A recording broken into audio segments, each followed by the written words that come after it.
Well, thank you, Mr. Chairman, and I wanted to give our witnesses the opportunity to just discuss the importance of air dominance in Europe.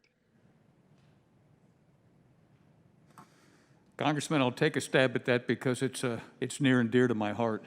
It's a campaign imperative to ensure that we can comprehensively defend and share our responses and achieve effective deterrence in Europe.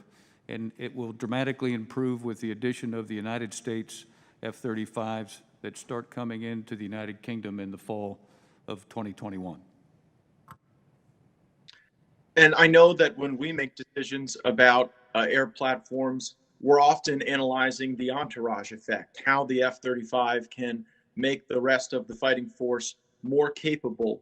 As the F-35 starts to really take its position as the dominant air platform in Europe with our allies, can we expect that they'll be able to scale and do more in their own defense as a consequence of that entourage effect that we seem to analyze very closely in our own fighting force?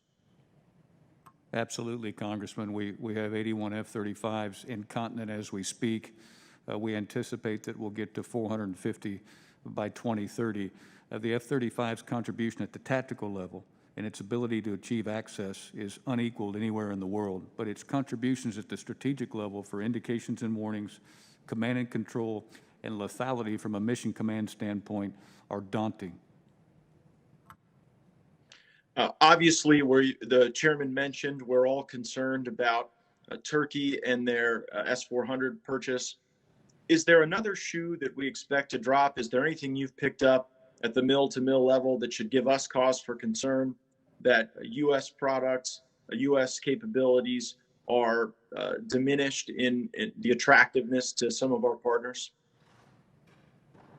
Congressman, I haven't. The mill-to-mill relationship that I have with Turkey at this moment remains very strong.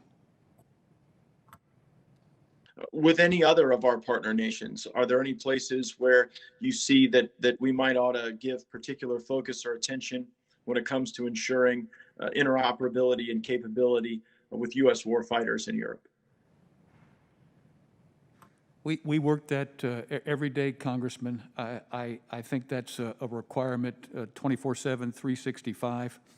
I think what we've done recently with respect to the codification of actual plans at the strategic level and at the national level is a forcing function to allow nations to ultimately establish requirements.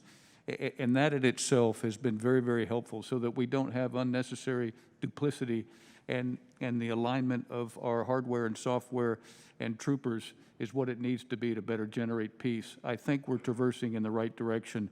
And truthfully, Congressman, a big contributor in this area has been the European Deterrence Initiative to get after these issues. No, I appreciate that. I just was giving you the chance if you thought there was any other area where we ought to have this focus, because I know in armed services we had a number of discussions about Turkey's decision before it arose, and maybe we should have done more to ensure that that was the right decision. But it seems as though you're saying there is not something with that level of acuity that we ought to be concerned about. If there is, I would ask that you provide that to our office as part of the record. I thank the chairman, and I yield back.